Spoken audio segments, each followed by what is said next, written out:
चप्पू एक छोटा लेकिन तेज नजर वाला खरगोश हरी भरी घास के मैदान में उछलता कूदता चला जा रहा है। वह रंग बिरंगे फूलों को देखकर बहुत प्रसन्न था, जो हल्की हल्की हवा में झूम रहे थे। गांव में वार्षिक फसल उत्सव की तैयारी थी, हर तरफ उत्साह का माहौल था, लेकिन चप्पू जानता था कि इस खुशी के बीच एक खतरा मंडरा रहा है। बल्लू व चालाक लोमड़ी जो अपनी शरारतों के लिए जानी जाती थी।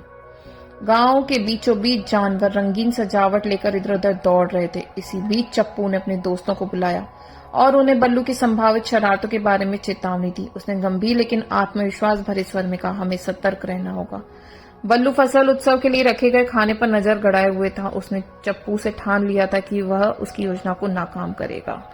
जंगल के छायादार किनारे पर बल्लू चुपचाप खड़ा था। पत्तियों की सरसराहट के बीच वह अपनी योजना बना रहा था। उसने मुस्कुराते हुए सोचा, ये गांव वाले सोच भी नहीं सकते कि उन पर क्या आने वाला है।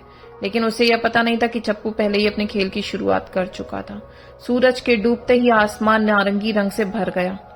चप्पू ने सबसे करीबी दोस्तों को मैदान में इकट्ठा किया। उसने कहा, हम बल्लू को चकमा देंगे और अपनी फसल को सुरक्षित रखेंगे। उसने अपनी चालाक योजना को विस्तार से समझाया। जानवरों ने उसकी बात ध्यान से सुनी और उसका नेतृत्व पर क्षमता पर भरोसा किया। उत्सव की रात चांदनी की रोशनी में नहाई हुई थी। गांव के बीचों बीच उत्सव की रौनक, लेकिन एक अजीब सा तनाव महसूस हो रहा था। इसी बीच बल्लू ने अपना कदम बढ़ाया। वह धीरे धीरे खाने की ओर बढ़ा, लेकिन जैसे ही उसने आगे बढ़ने की कोशिश की, उसे अजीब अजीब बाधाओं का सामना करना पड़ा। चप्पू की योजना सफल रही। उसने झूठे रास्ते और छुपे हुए जाल बनाए थे, जो बल्लू की हर चाल को नाकाम कर रहे थे। आखिरकार बल्लू हार मानकर गुस्से में वहां से चला गया। गांव के सभी जानवर हंसी और खुशी से झूम उठे। उत्सव की चमचमाती रोशनी सभी की आंखों में जीत की चमक बिखेर रही थी।